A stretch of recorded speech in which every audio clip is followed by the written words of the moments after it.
Muy buenas tardes. La Unidad de Vinculación con el Medio de la Facultad de Ciencias de la Universidad Austral de Chile les da la bienvenida a Encuentros con Ciencia, Tardes de Cultura, Cerveza y Conversación. Antes de comenzar, les solicitamos por favor silenciar sus celulares. La Facultad de Ciencias crea esta actividad de divulgación científica con el objetivo de crear un puente entre la investigación científica y la comunidad valdiviana, generando una instancia diferente y amena para aportar a la cultura científica de nuestra ciudad. Esperamos que se sientan cómodos para participar, preguntar y opinar sobre temas de interés público como el que convoca esta tarde. Desde ya les agradecemos su presencia y los dejamos invitados para las próximas sesiones que seguiremos realizando una vez al mes con diversos temas relacionados con ciencias naturales o ciencias sociales. Agradecemos además la importante colaboración del Patio Bar, que nos facilita este espacio para realizar este encuentro, y a la Radio Bio Bio, que nos apoya con la difusión de esta actividad durante una semana. La expositora del día de hoy es la profesora Yanira Zúñiga Añasco, licenciada en Ciencias Jurídicas y Sociales de la Universidad Austral de Chile y doctora en Derecho de la Universidad Carlos III de Madrid. Ha realizado una formación postdoctoral en el equipo de estudios de género SAGESE de la Universidad de Toulouse. Actualmente se desempeña como profesora asociada y prodecana de la Facultad de Ciencias Jurídicas y Sociales de la Universidad Austral de Chile, donde dicta los cursos de Derechos Fundamentales, Derecho Internacional de los Derechos Humanos y el curso de Género y Derecho. Ha publicado numerosos artículos y su investigación tiene como ejes temáticos las relaciones entre los derechos humanos y el sistema sexo-género. Actualmente se encuentra ejecutando el proyecto Fondesit titulado Los derechos sexuales y reproductivos entre el control y la autonomía. Así que los dejamos con nuestra expositora del día de hoy. Vale, muchas gracias.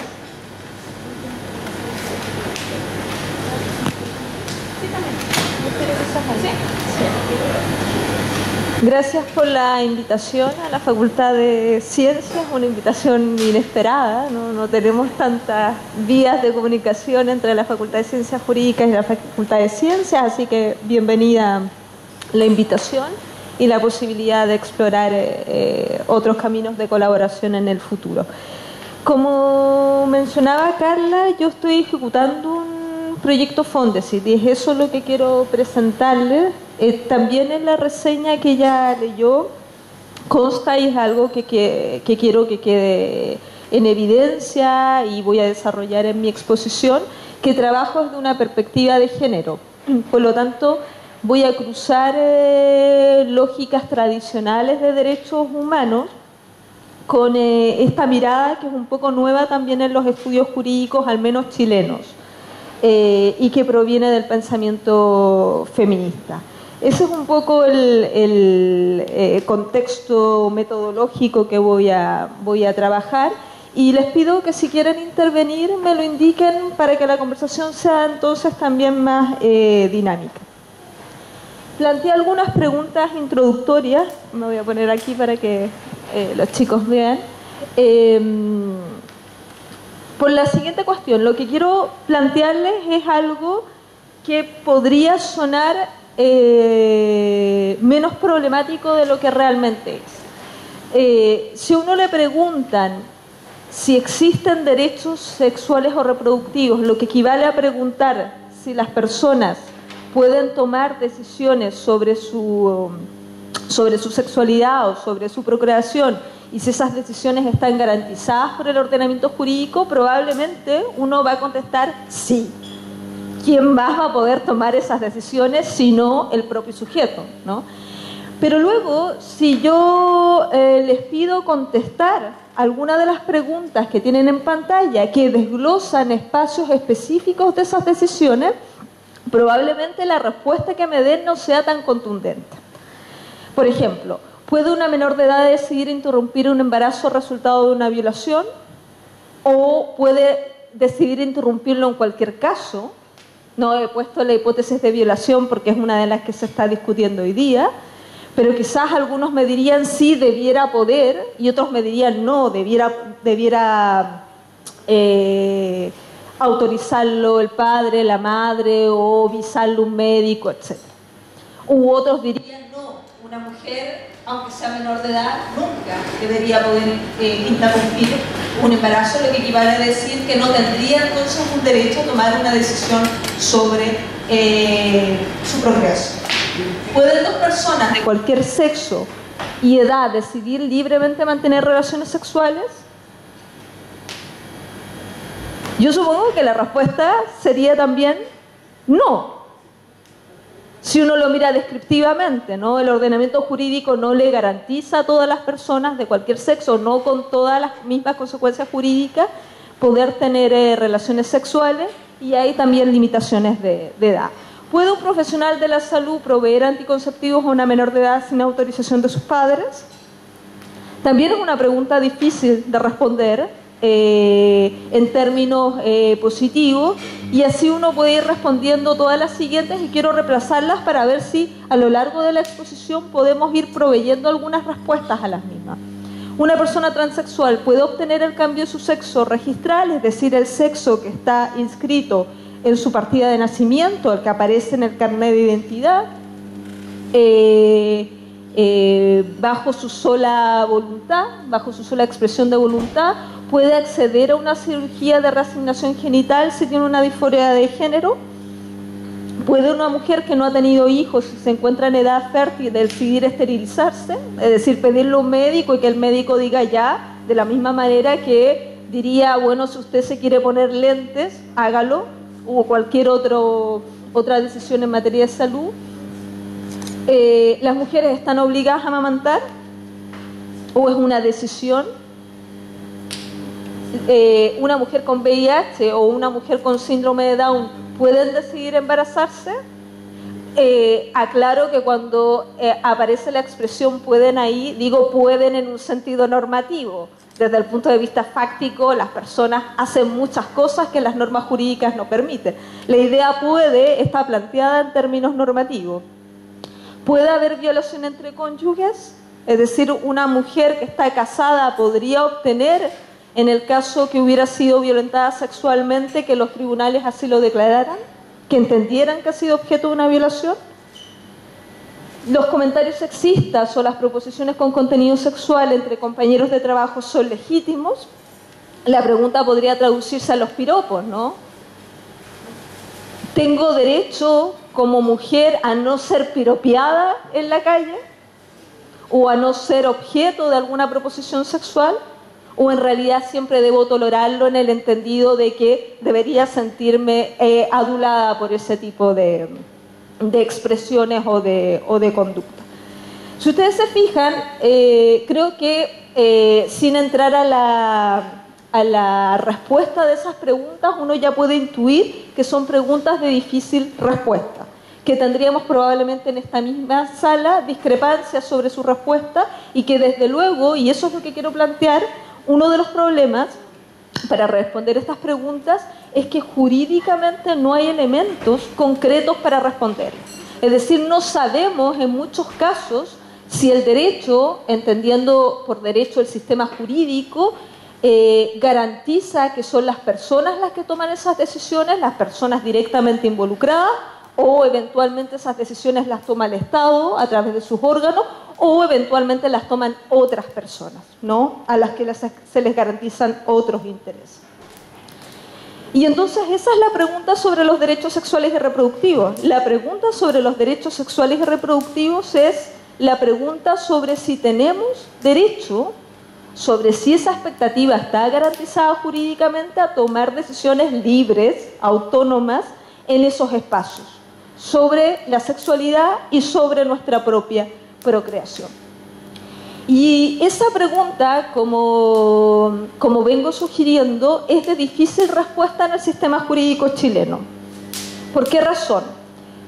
Aquí hay que hacer un apunte previo, porque cuando uno habla de derechos, y estoy aludiendo a la idea de derechos humanos, ¿no? Habitualmente lo que está diciendo es que hay una norma jurídica que reconoce ese interés como un interés protegido. Por eso si yo digo, yo tengo derecho a ser amada, probablemente ustedes me digan, no, usted no tiene ese derecho.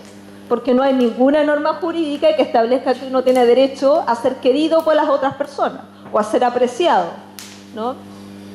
Entonces, uno de los criterios para definir si existe o no un derecho fundamental es si ese derecho está reconocido en una norma. Y habitualmente uno dice que ese derecho es fundamental porque no está reconocido en cualquier norma, sino que está reconocido habitualmente en la norma fundamental, que es la Constitución. ¿Y cuál es el problema aquí con este tipo de decisiones? Que la Constitución chilena no los menciona de ninguna manera. Es decir, si ustedes leen el capítulo 3 de la Constitución chilena, que es el capítulo sobre derechos, se van a encontrar que no hay ninguna regulación sobre decisiones ni sexuales ni procreativas de las personas. Y entonces ya eso genera una sombra de duda. ¿Serán estos derechos de la misma manera que otros que sí están consagrados en ese capítulo 3? Por otro lado, y para complicar un poco más la cuestión, tampoco existen prácticamente leyes que reconozcan esas decisiones, que digan algo así como que los sujetos tienen esos espacios de autonomía garantizados en decisiones reproductivas o sexuales. Les voy a mencionar más adelante una ley que es prácticamente la única que existe en el contexto chileno que regula algunas de estas decisiones. Y entonces esto significa que no hay regulación jurídica alguna en el derecho chileno. Sí la hay, pero esa regulación, y probablemente la gente que trabaja en contextos de salud lo sabe bien, esa regulación está habitualmente en normas reglamentarias ligadas al Ministerio de Salud, o instructivos, o guías, o reglamentos, o directrices. Ahí la tipología también es muy variada y los temas que se regulan y la profundidad y el desarrollo de esos temas es muy variado. Pero como sea, la cuestión es, no están regulados en la Constitución, prácticamente no están mencionados en las leyes y toda la regulación está consagrada en esas reglas administrativas que, dicho sea de paso, no se producen a través del debate político ampliado que se hace en el Congreso, sino que se producen como un resultado normativo de las competencias de regulación que tienen los propios ministerios, y en este caso especialmente el Ministerio de Salud. Ahora, este panorama regulativo del derecho chileno es muy inusual. Yo respondería esa pregunta utilizando un referente bastante conocido que es Foucault, pero esto también está muy puesto de relieve en el trabajo feminista. Mire, no tiene nada de raro porque en realidad lo que ocurre es que históricamente lo que han hecho los estados es tratar de controlar la conducta sexual y la conducta procreativa de los sujetos, y como en realidad la orientación normativa ha sido de control, es la orientación contraria a la de reconocer autonomía. No sé si me explico. La preocupación de los estados, incluido el Estado chileno, ha sido decirnos cuáles son las conductas sexuales buenas y cuáles son las malas, y tratar de excluir las malas, y cuáles son las conductas procreativas permitidas socialmente y cuáles son las que deben excluirse. Y para hacer eso, entonces, las regulaciones obviamente no le han concedido ámbitos de autonomía a los sujetos. Y en ese escenario ha habido grupos de sujetos, y esto lo dice Foucault y está muy trabajado en el pensamiento feminista, han habido grupos de sujetos que han estado más controlados. Y dentro de esos grupos las mujeres son una población prevalente, ¿no? Foucault identifica a las mujeres, la población que hoy día denominaríamos el colectivo de diversidad sexual. Él habla más bien de los homosexuales, pero hoy día se correspondería con un espectro más amplio, y los niños, ¿no? Y entonces también los cruces entre, por ejemplo, el factor género y el factor edad, las adolescentes, es un punto crítico. Y si uno empieza a observar, y quiero que hagamos ese recorrido en un momento más, las discusiones que se han producido en Chile, observa que ahí están también los nudos críticos respecto de esos grupos de sujetos. Dicho en otros términos, ¿quiénes son los sujetos que en realidad han gozado de un mayor reconocimiento de autonomía en el ejercicio de su sexualidad y en el ejercicio de su procreación? Básicamente los varones heterosexuales, ¿no? Y todos los otros, en cambio, han estado más bien sujetos a dispositivos de control más o menos extendidos, más o menos profundos. ¿Alguien habló? Entonces, antes de pasar a la lámina siguiente, ¿cuándo empezamos a hablar de derechos sexuales y reproductivos? Porque esta es una expresión que se ha vuelto frecuente, ¿no? En los términos que hemos planteado, incluso en la abreviatura que he ido utilizando en las láminas. Esa noción surge hace un poco más de 4 décadas y en realidad surge, como suelen surgir históricamente las grandes instituciones, a propósito de contextos que las catalizan. ¿Cuáles son los 2 elementos claves en el surgimiento de esta noción? Los que tienen también mencionados en la lámina. El feminismo no, porque el feminismo sea un movimiento del siglo XX, sino porque eclosiona con una demanda sobre reconocimiento de sexualidad y procreación en el siglo XX, a pesar de que tenía una historia más larga, ¿no? Y la internacionalización de derechos humanos, un fenómeno que se desarrolla después de la Segunda Guerra Mundial. ¿A qué me refiero con internacionalización de derechos humanos? A que empiecen a haber normas internacionales que reconozcan derechos. Es a eso a lo que habitualmente le llamamos los tratados de derechos humanos o las declaraciones, ¿no? Esos tipos de documentos surgen después de la Segunda Guerra Mundial y, como vamos a ver enseguida, son cruciales en la configuración de estos derechos. Vean, por ejemplo, antes de ver las normas internacionales, cómo en las normas chilenas podemos encontrar claramente expresiones de regulaciones jurídicas donde es evidente el elemento de control. He rescatado algunas, podría presentarles otras. No se trata tampoco de aburrirlos con todas las reglas que uno podría ir identificando. Tienen 2 normas, una muy conocida del Código Sanitario, ¿no? El artículo 119, que es el que bloquea entonces la discusión en torno al aborto hoy día en Chile. Sobre esto voy a volver. El artículo 119, que en su antigua redacción permitía la realización de abortos terapéuticos y que desde el año 89 tiene la redacción que tienen en pantalla, es decir, no podrá ejecutarse ninguna acción cuyo fin sea provocar un aborto.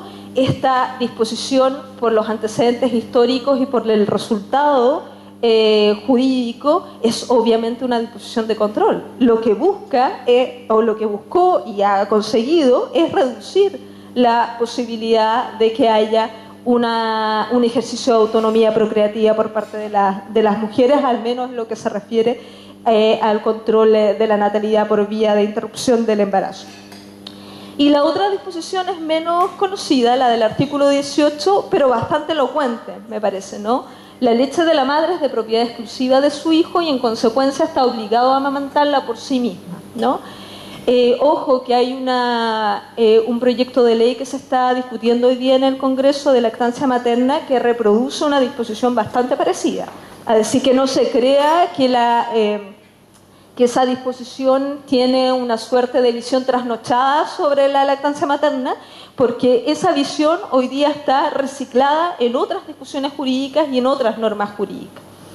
Y tienen una norma que a lo mejor es más difícil de entender y me voy a detener un poco más en explicarla, que es el artículo 365 del Código Penal, que establece que el que accediere carnalmente a un menor de 18 años de su mismo sexo sí que medie las circunstancias de los delitos de violación, es decir, sin que haya fuerza, sin que haya coacción o estupro, y en ambos casos la referencia a los delitos de violación y estupro es para excluir también que se trata de personas que no puedan consentir sexualmente, es decir, esa norma del 365 se está refiriendo siempre a personas mayores de 14 años, porque la edad en Chile para consentir en tener una relación sexual es a partir de los 14 años. Entonces la norma se aplica, la voy a decodificar para ustedes, al caso en que un menor mayor de 14 años, pero menor de 18 años, tenga una relación homosexual con una persona que es mayor de edad, ¿no? Y en ese caso será penado con reclusión en su grado mínimo medio, es decir, se trata de una norma punitiva.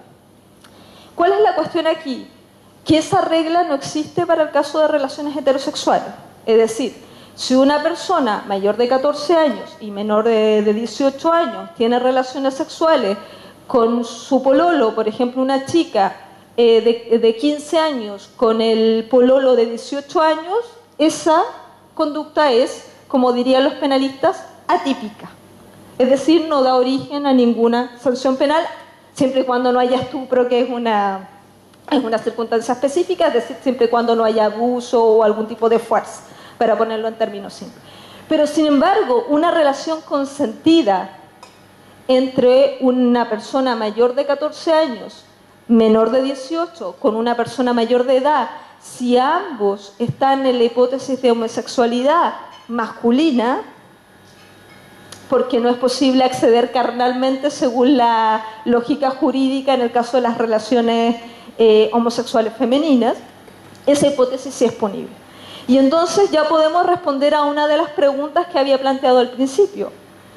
¿Las personas pueden consentir libremente en tener relaciones sexuales en Chile? No, uno tendría que decir, pueden consentir cuando tienen determinada edad, o sea, en principio mayores de 14 años, y para el caso de relaciones homosexuales, además, tienen que tener mayoría de edad completa, por decirlo así, ¿no?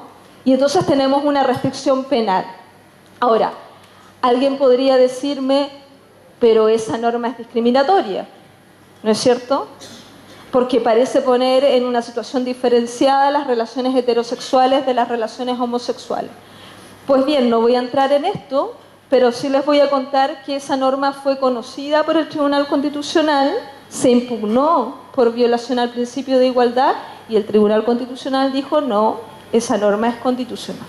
O sea que esa norma es parte del sistema chileno hoy día y me parece que esa norma, y por eso la cito ahí, es claramente una norma de control porque determina cuáles son las relaciones sexuales que son buenas para el legislador y cuáles en cambio deben ser excluidas de la sociedad y a tal punto deben ser excluidas que utiliza su herramienta más poderosa, que es la herramienta penal. Ahora, como les decía, por esto voy a pasar rápido porque me interesa ir dando cuenta solo del contexto normativo, de por qué hablamos de derechos sexuales y reproductivos. En Chile hablamos de esto, a pesar de que no hay ninguna regla o hay muy pocas en el sistema chileno, pero sin embargo hablamos, y los juristas también hablamos de derechos sexuales y reproductivos. Básicamente la referencia es a un grupo de normas internacionales. Y esas normas internacionales, salvo el caso de la Convención para la Eliminación de todas las formas de discriminación contra la mujer, en general esas normas son normas de declaraciones internacionales. Y si ustedes se fijan, hay, al menos en la reconstrucción histórica que he puesto en pantalla y que prosiguen las láminas que les voy a mostrar enseguida, esa preocupación por establecer ámbitos de autonomía en estas normas internacionales data de fines de la década del 60, más bien durante la década del 70. ¿Por qué razón? Porque aquí se van a cruzar dos movimientos. Uno, como ya lo decía, el movimiento feminista, que como es bien sabido, tiene reivindicaciones importantes sobre derechos en materia de aborto, sobre todo, y también de uso anticonceptivos a partir de la década del 60, pero otro movimiento que confluye con el interés, llamémosle, de las feministas, va a ser el interés del Estado en contribuir al control de la natalidad. En la década de los 70 hay una explosión de pobreza y hay un aumento demográfico que le hace temer a los estados hambrunas futuras. Entonces hay un interés de los estados, se empieza a desarrollar cierta orientación hacia el favorecimiento de normas de control de natalidad y eso se va a transformar, aunque suene paradójico, en normas de reconocimiento de autonomía. Es decir, no es que el Estado estuviera en principio interesado en reconocer autonomía, estaba más bien interesado en reducir la población para no tener pulsión de políticas sociales. Pero como sea, esa confluencia de dos orientaciones diversas va a dar origen a este discurso de derechos que, si ustedes se fijan, va pasando desde los padres hasta un reconocimiento más específico de la situación de la mujer, que se observa más en las reglas de la Convención para la Eliminación de todas las formas de discriminación contra la mujer, que tiene una regla específica, el artículo 16, letra E, que es el que cito ahí, que reconoce los mismos derechos a las mujeres en comparación a los hombres, a decidir libre y responsablemente el número de hijos y el intervalo entre los nacimientos, derecho que no estaba reconocido hasta ese momento en ninguna norma, ni de los sistemas internos ni del sistema internacional. Y esto se va engrosando con momentos posteriores. En la década del 90 se produce la Conferencia sobre Población y Desarrollo. De nuevo hay un interés por promover políticas de control demográfico, y ahí entonces, como se reconoce a las parejas, a los individuos, ¿no? Y empieza a haber una tensión ahí entre si son las parejas o son los individuos aisladamente considerados, tomar decisiones reproductivas en los mismos términos que ya había garantizado la CEDAW, pero se empieza a agregar, y eso es lo que destaco en rojo en segundo lugar, derechos de corte prestacional.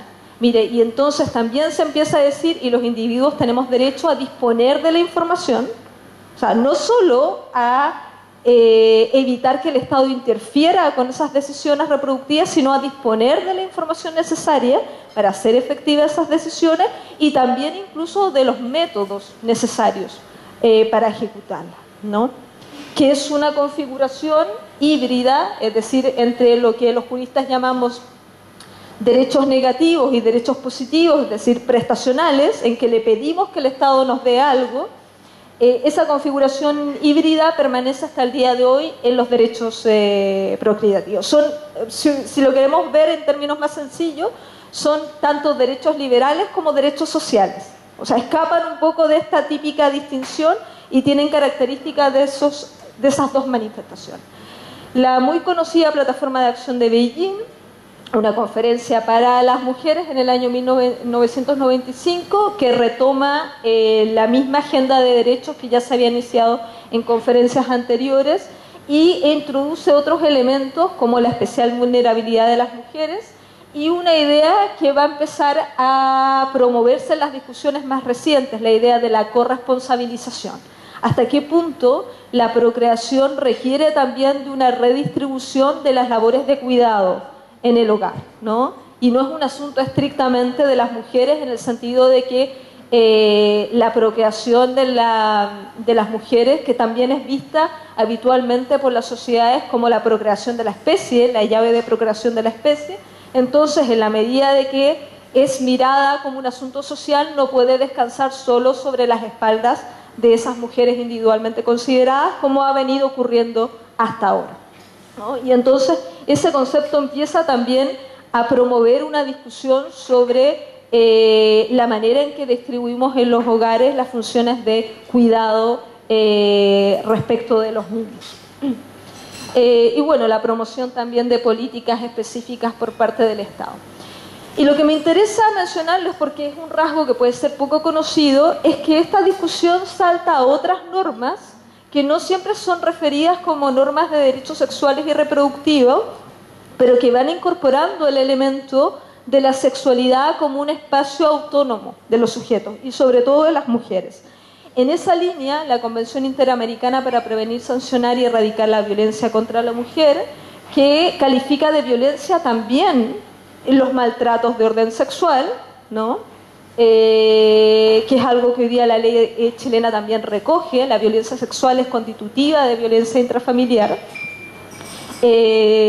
Y una norma muy importante desde el punto de vista de lo que significa como cambio de paradigma, el Estatuto de Roma, que es el tratado que crea el Tribunal Penal Internacional, contiene una serie de crímenes, y dentro del listado de crímenes de lesa humanidad, que es una terminología con la que lamentablemente los chilenos estamos muy familiarizados, dentro de ese listado tiene una referencia específica a actos de connotación sexual que sufren específicamente las mujeres: violación, esclavitud sexual, prostitución forzada, embarazo forzado, esterilización forzada o cualquier otra forma de violencia sexual de gravedad comparable, sistemática, que se produzca en el marco muchas veces de conflictos armados, que esto ha sido lo usual. Los conflictos armados han estado signados por una apropiación de la sexualidad y de la procreación de las mujeres, como una forma de violencia específica.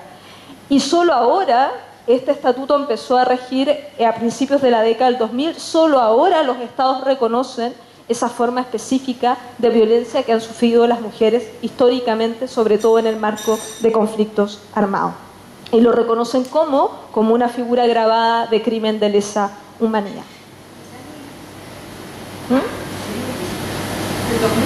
Sí, desde el 2000. Pero ya habían antecedentes, para quien quiera rastrear un poco estos temas, antes de que se aprobara este tratado, que entrara en vigencia, hubo dos grandes jurisprudencias que fueron configurando esta idea de especial vulnerabilidad de las mujeres y de la configuración de delitos específicos en el marco de conflictos armados, muchos de los cuales eran conflictos internos. Me refiero a la jurisprudencia en el caso de la ex Yugoslavia y a Ruanda. A veces uno mira películas o si ve la historia del genocidio tanto en Ruanda como la historia del conflicto de la ex Yugoslavia, se va a encontrar con episodios de mujeres que sufrieron violencia específica, y esos episodios empezaron a ser reconocidos por esos tribunales que fueron precursores del Tribunal Penal Internacional. Lo que pasa es que hasta ese momento esto no había quedado consagrado en ninguna norma del Tratado Internacional. Había alguna jurisprudencia, pero no había una regla específica. Dicho sea de paso, Chile es parte de este Tratado Internacional, o sea que en principio está obligado también a garantizar la no comisión de esos crímenes. Y para finalizar esto, porque también toca de cerca una discusión actual chilena, tienen un documento muy reciente, los principios de Yogyakarta de 2007, que define lo que se entiende por identidad de género, y entonces el derecho internacional ya ha entrado también a las discusiones sobre diversidad sexual. Hay documentos previos sobre derechos de personas homosexuales. En este caso, la identidad de género nos remite a la situación de las personas trans. Y lo que me parece interesante es que si ustedes leen, y por eso lo extracté, aunque quedó un poco ensombrecido, pero si ustedes buscan esa definición que tienen estos principios y la contrastan con la definición que tiene hoy día el proyecto de identidad de género que se está discutiendo en el Congreso, van a ver que es idéntica. Es decir, lo que se hizo en el proyecto fue copiar derechamente esa definición, y en este caso yo diría la copia es buena, ¿no? Porque eso significa alinearse al menos en lo que se refiere a la definición con la discusión internacional, que en este caso ha sido más bien una discusión que ha abierto camino y ha tratado de tener un sentido transformador. Y una discusión que, dicho sea de paso, ha sido promovida por los mismos colectivos que han estado detrás de estas agendas. Es decir, no es que los estados de repente se hayan transformado en estados empáticos con la situación de sus ciudadanos, sino que esas agendas han sido promovidas primero por grupos feministas, luego por grupos de diversidad sexual, en este caso por grupos ligados a la agenda de identidad de género. Es decir, ha sido una demanda desde abajo, pero que se ha politizado en un nivel secundario como es el nivel internacional. Y que es interesante porque después ha tenido un retorno a las reglas internas. Esto no lo pongo ahí, pero aprovecho de comentárselo. Básicamente porque la mayoría de las constituciones hoy día, y la constitución chilena también es un ejemplo, tienen reglas que le dan valor a los tratados internacionales de derechos humanos. Habitualmente les dan un mayor valor que a las leyes internas, que es lo que ocurre en el caso chileno. Entonces, por esa vía, ese circuito termina siendo eficiente. O sea, obtener un reconocimiento de algo en el nivel internacional permite su reingreso como norma sin pasar por el Congreso o sin pasar de la misma manera que una ley por el Congreso, con una mayor facilidad, para entonces lograr una vigencia interna. ¿Cuál es la historia de esos derechos en Chile para ir componiendo cuál ha sido el contexto, cuáles son los intereses, cuáles son las resistencias que están detrás de su regulación y que permiten comprender el panorama actual? Esos derechos se originan o empiezan a ser reconocidos para el caso chileno alrededor de la década del 30, muy ligados a normas laborales que reconocen derechos de las mujeres en contextos laborales, de los que llamaríamos hoy día los derechos maternales en el ámbito de los contextos laborales. ¿Básicamente para qué? Para lograr que las mujeres no abandonen a sus niños, ¿no? Entonces se les conceden protecciones en el ámbito laboral porque las queremos como trabajadoras, pero al mismo tiempo queremos que mantengan su rol de cuidadoras en el ámbito familiar. Entonces, para tratar de lograr que las mujeres salgan al mercado laboral, pero al mismo tiempo mantengan ese rol tradicional, se van generando una serie de normas y esa tradición ya sabemos que persiste hasta el día de hoy, no solo en el derecho chileno, sino también en el derecho en el ámbito comparado de otras legislaciones. Lo mismo que ocurre en el nivel internacional se reproduce en el caso chileno. A partir de la década del 70 inclusionan las políticas de natalidad básicamente a través de las políticas del Ministerio de Salud. Y ahí uno se encuentra con una serie de normas, algunas de las cuales dieron origen también a la regulación que tienen destacada en tercer lugar sobre el aborto terapéutico, que es una regulación que viene desde antaño y que se empieza a robustecer, la del aborto terapéutico, también para evitar la mortalidad materna, ¿no? Entonces lo que se quiere, o sea, la comisión de actos de interrupción de embarazo era conocida en condiciones sanitarias deplorables que producían habitualmente mucha mortalidad materna, y lo que se busca con esa regla también es evitar la mortalidad materna, y esa es finalmente la génesis que tiene la regulación de aborto terapéutico, que se va a mantener hasta el año 89 en que se modifica por parte del gobierno militar.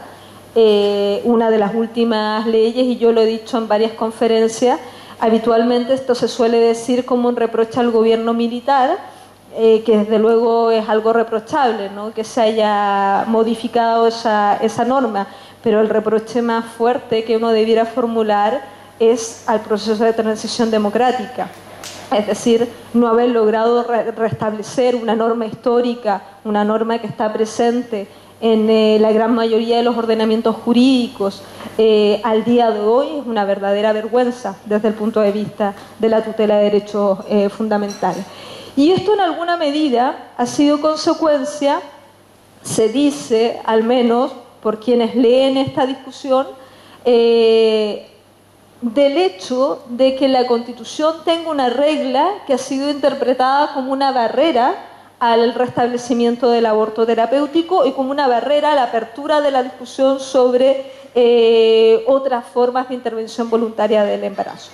Y me estoy refiriendo básicamente a la regla que está contenida en el 19 número 1, inciso segundo de la Constitución chilena, que es la que establece la protección de la vida del que está por nacer. Textualmente lo que dice la Constitución es que la ley protege la vida del que está por nacer.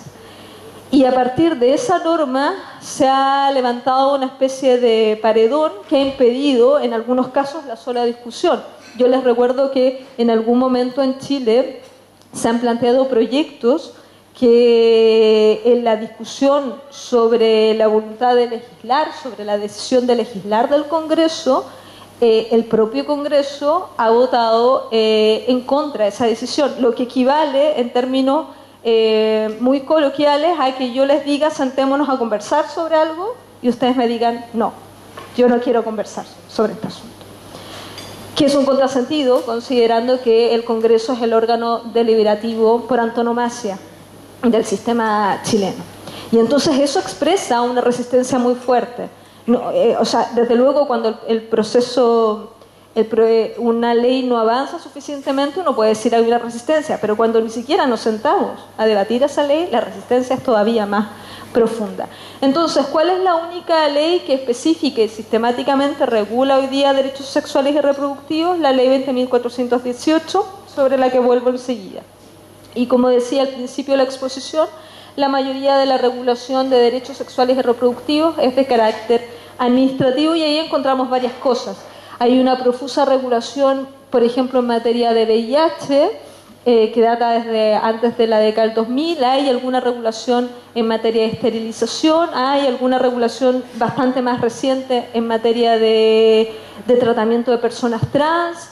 Hay unos últimos oficios muy recientes desde 2014 que proscribe la realización de operaciones de reasignación sexual en el caso de niños intersexuales, pero son disposiciones que provienen específicamente del Ministerio, es decir, no ha habido un debate legislativo más allá de las iniciativas que actualmente se están debatiendo, y por lo tanto son normas muy poco conocidas, muy fragmentarias, no necesariamente coherentes entre sí, y desde luego no tienen ninguna densidad normativa en el sentido de que pueden ser borradas de un plumazo sin mayores problemas.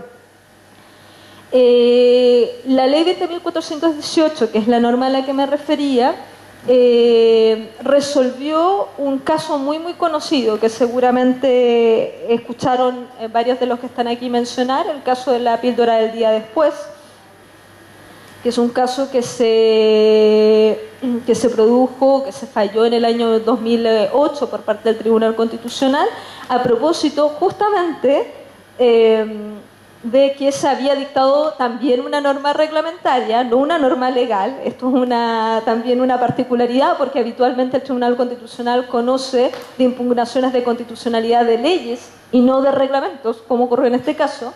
Este caso conoció por una razón, como dirían algunas personas, por una tintirellada, pero bueno, ¿para qué lo voy a explicar? Hubo un circuito un tanto regular, pero bueno, finalmente termina conociendo el Tribunal Constitucional básicamente una norma que provenía del Ejecutivo, del primer gobierno de Bachelet, que permitía, como parte de las políticas nacionales de fertilidad, la entrega de la píldora del día después a menores de edad en el marco de consultorios específicamente, y básicamente estaba pensada para hipótesis de reporte de violación, y en ese caso lo que hace el Tribunal Constitucional es declarar inconstitucional el reglamento sobre la base de que la píldora eventualmente tenía un efecto abortivo. Es decir, eventualmente era riesgosa, no es que haya afirmado que lo era, porque no había evidencia científica disponible. Dice que toda la evidencia no era unidireccional, que había alguna poca evidencia y entonces había cierto riesgo de que pudiera ser abortiva, y entonces se sirve de la regla del 19 número 1 que ya les referí, de la protección de la vida del que está por nacer, para decir, mira, entonces no se puede tolerar ningún riesgo respecto del embrión feto, es decir, de lo que jurídicamente se denomina el nasciturus o el nonato. Y entonces, como todos sabemos, después de este fallo se produjo incluso una polémica en torno a si los municipios podían entregarlo porque tienen una competencia especial, etc. Pero todo esto se zanja, aunque parezca increíble, a través de una ley, que es la ley 20.418, que permite la entrega de la píldora del día después, a pesar de que dice a condición de que no sea abortiva, pero la permite al fin y al cabo, regula su suministro para el caso de menores de edad y además tiene una serie de reglas en materia de información. Acceso a la información en materia de educación sexual. Y básicamente eso es lo que regula. Son unos pocos artículos, menos de 10, que compondrían en realidad la única regulación legal de la que disponemos hoy día en Chile en esta materia. Entonces, para ir ya avanzando a cuestiones que pueden suscitar más debate e interés, ¿cuáles son las discusiones relevantes en el sistema chileno? ¿Cuáles han sido? Y que son discusiones que ponen de relieve la precariedad de estos derechos justamente porque no están reconocidos como tales, aunque parezca una contradicción en los términos lo que acabo de decir. Primero la que ya referí, ¿no? ¿Cuál es el estatuto jurídico del nascituri? Ese es un clásico del derecho chileno. Lo que equivale a preguntarse si el embrión o feto, el nasciturus, es persona o no es persona. Esa es la pregunta jurídica. Lo que equivale a preguntarse, a veces se dice en otros términos, desde cuándo se protege la vida, que es la otra manera de plantear el problema. Esas tres maneras jurídicamente son equivalentes, ¿no? ¿Por qué razón? Porque solo desde que calificamos a algo como persona, entonces es titular de derechos y la vida es un derecho. Por lo tanto, uno no puede tener derecho a la vida sino si es persona, ¿no? ¿Cuáles han sido las repercusiones en discusiones de esa pregunta? La que ya referí, la jurisprudencia sobre píldora del día después, que no es solo del Tribunal Constitucional, sino que también hubo jurisprudencia previa de la Corte Suprema, en que cambió un par de veces de opinión, dijo alguna primera vez que no era persona, y luego dijo, no, perdón, que era persona, y luego dijo que no era persona, y el TC terminó afirmando que sí lo era. Despenalización del aborto, si ustedes leen y han seguido la larga discusión por medios de comunicación, y estamos también levantando en el proyecto que estamos ejecutando, además con Debbie Guerra, aprovecho de decirla, información sobre la discusión en medios de comunicación. No es infrecuente que en medios de comunicación, por ejemplo en Cartas del Mercurio, aparezca esta discusión sobre si es persona o no es persona. Y una cuestión que ha sido menos explorada en Chile, porque también está en la nebulosa de regulación, es la situación de pérdida embrionaria en el caso de fertilización in vitro. Es decir, ¿qué se hace con esos embriones que no son implantados, ¿no? Porque en Chile no tenemos tampoco regulación en esa materia. La referencia que tienen entre paréntesis es a un caso que falló la Corte Interamericana de Derechos Humanos, que es un caso contra Costa Rica, pero que es un caso que puede tener impacto en el sistema chileno porque, como ya saben, Chile es parte de la Convención Americana de Derechos Humanos y la Corte Interamericana vino a señalar en ese caso que el feto no era persona, en el preembrión, embrión y feto, es decir, el nasciturus no era persona, que es una afirmación jurídica. Con esto no estoy tratando de degradar la vida intrauterina. Es una categoría jurídica que tiene efectos jurídicos, entre otros, relativos a los problemas que estamos conversando. Y además dijo que en esos términos era admisible una utilización de esos embriones, ¿no? Porque aquí la discusión, en el caso de fertilización in vitro, es si ustedes o si alguien sostiene, como ha venido sosteniendo la doctrina chilena y el mismo TC, que la vida se protege desde el momento de la concepción, resulta entonces que yo no puedo desechar ningún embrión. No sé si me explico, ¿no? ¿Cuál es la definición de persona? No hay una definición en una regla jurídica que te diga bueno, sí hay una definición, me va a decir el profesor de Derecho Civil, pero no es la relevante para estos efectos. Pero básicamente, y esta es una buena pregunta porque no es una cuestión obvia, básicamente la noción de persona en el pensamiento jurídico es equivalente a la noción de sujeto de derechos, como decía.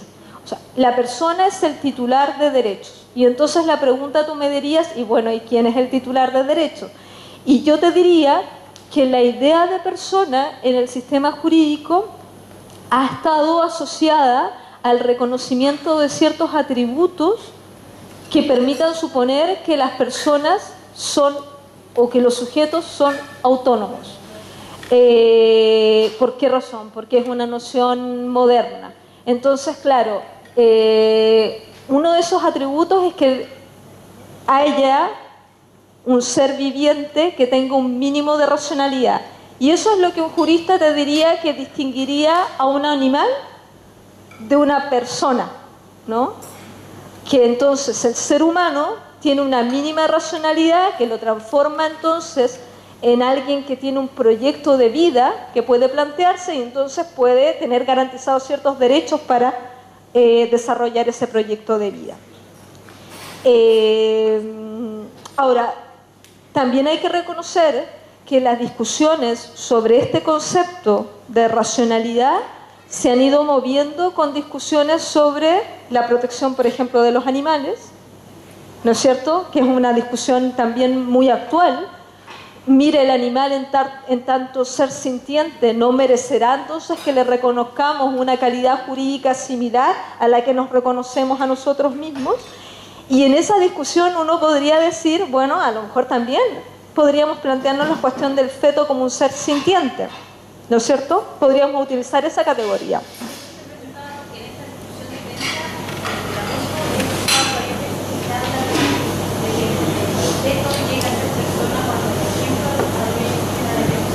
Sí, esa es una de las discusiones en el último tiempo y esa es una de las discusiones que termina también fijando fronteras en el aborto, ¿no? ¿En qué momento, de alguna manera, en qué momento termina desarrollando algún tipo de estructura nerviosa que le permita sentir dolor? Y eso puede ir cambiando también según los descubrimientos científicos. Ese momento ha sido tomado en las discusiones sobre el aborto para fijar una frontera entre el momento en que se puede interrumpir el embarazo. ¿Por qué razón además? Porque recordemos que la viabilidad de un embarazo también ha ido cambiando con el avance técnico, ¿no? Y entonces, claro, tu pregunta me permite poner de relieve que hay cuestiones que se han ido dinamizando en esa discusión. Pero como sea, la categoría de persona permite todavía sostener a los sistemas jurídicos que al menos el nasciturus en una etapa temprana no necesariamente es persona y eso entonces permite sostener buena parte del desarrollo de justificación de la interrupción voluntaria del embarazo. De hecho, hay una metáfora que siempre se utiliza, mire, una semilla es un principio de vida para un árbol, pero la semilla no es lo mismo que el árbol. Y entonces yo puedo aplicar la misma metáfora para pensar en la vida humana. ¿El nasciturus es un principio de vida humana? Sí, lo es. Nadie lo niega. En la discusión sobre el aborto, las personas que están a favor del aborto, nadie, yo lo he escuchado negar esto, porque esto es una obviedad. Pero de eso no se sigue necesariamente que sea una persona en términos jurídicos. Y esa es la razón por la que la discusión sobre el aborto, entonces, necesariamente la protección de esa vida se posterga hacia un momento posterior a la concepción. Y la discusión, entonces, tú me dirás ahora es cuál es ese umbral, ¿no? Pero un poco ese es el estado actual de la discusión.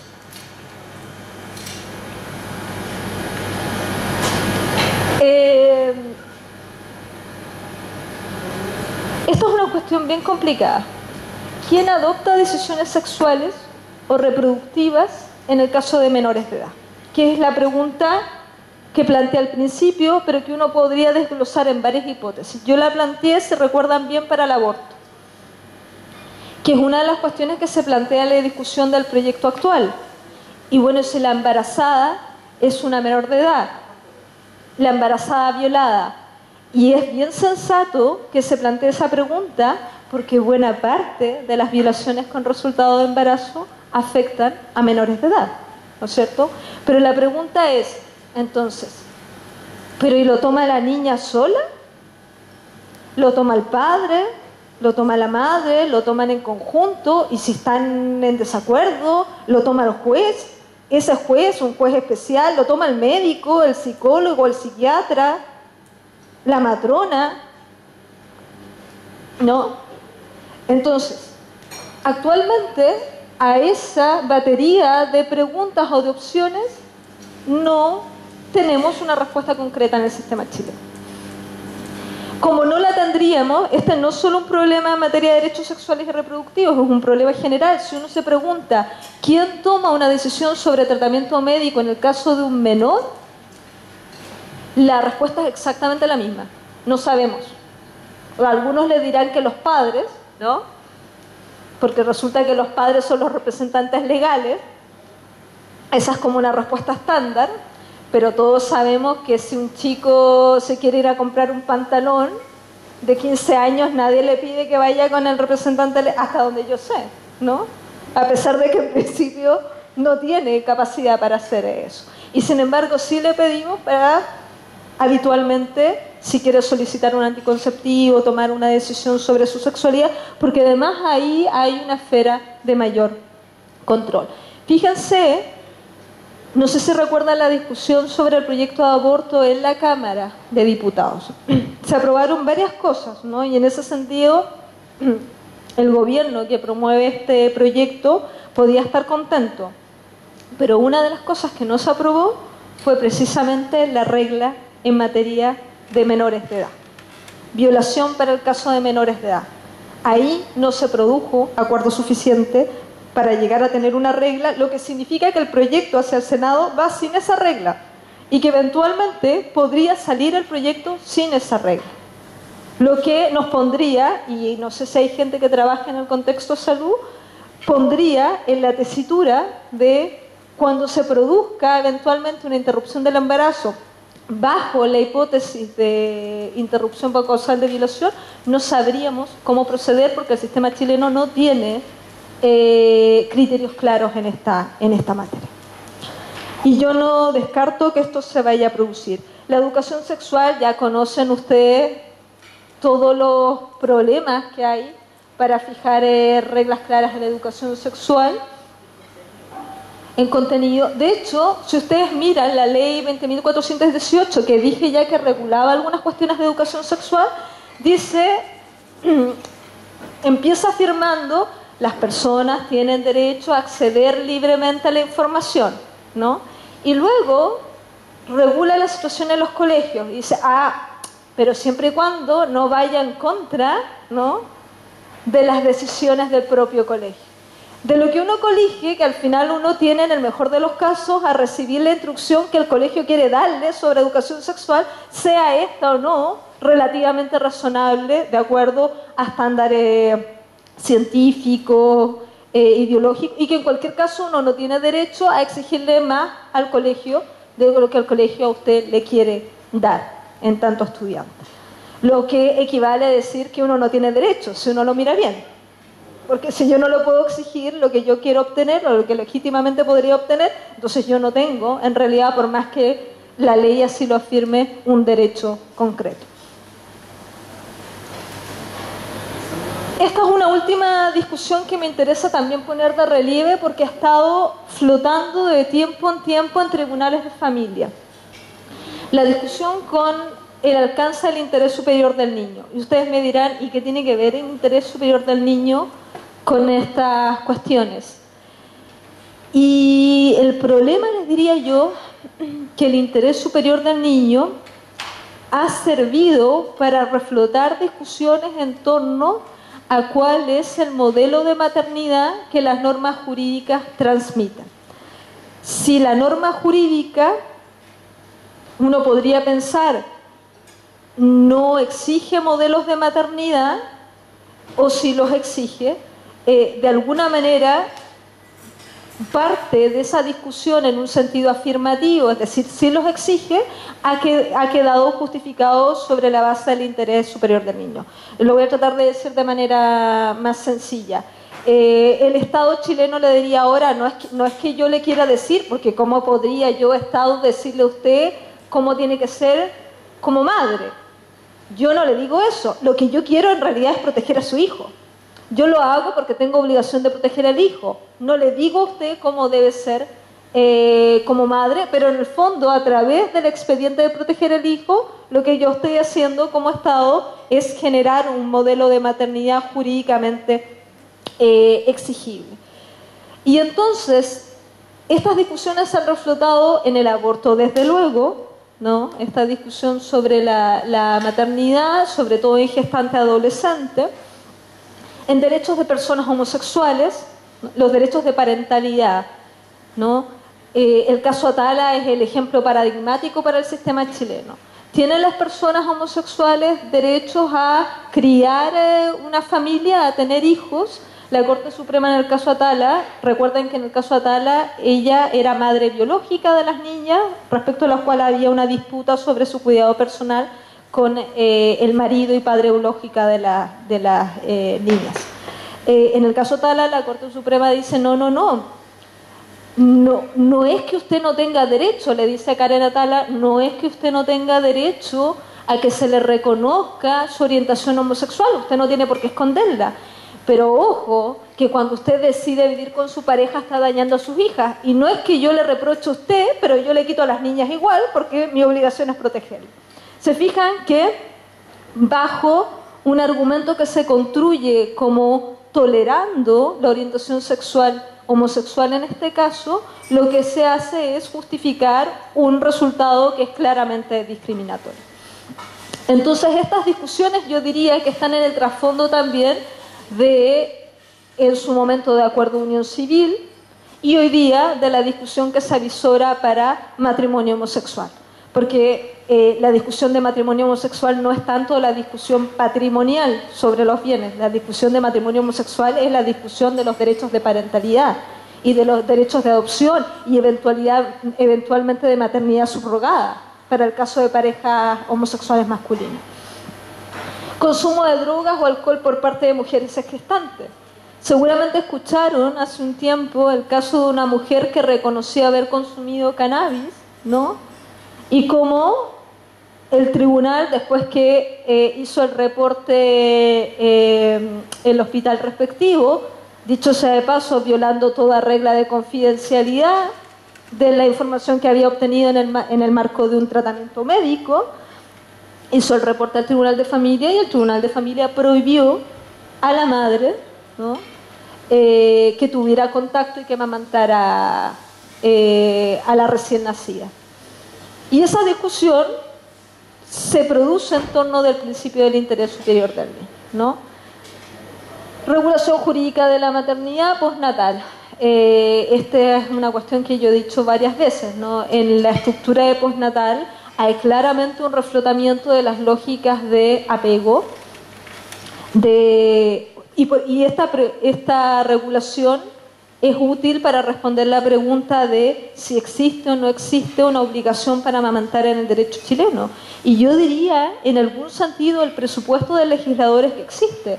Porque lo que dice el legislador es, yo le doy el permiso postnatal parental, ¿no?, que es el que sigue al postnatal general habitual, no es la extensión de 6 meses, yo le doy ese permiso para que usted haga ¿qué? Para que amamante. Eso es lo que dice el legislador, para que amamante. ¿Y por qué es bueno que usted amamante? Porque eso permite entonces desarrollar un apego y entonces esto va de nuevo en interés superior del niño. Yo creo que podemos quedar ahí. Tenía sobre regulación del aborto, pero que podemos quedar en la discusión si hay algún interés sobre lo que se está discutiendo. Algunas de las cosas ya las toqué, supongo que están también bien informados de esa discusión.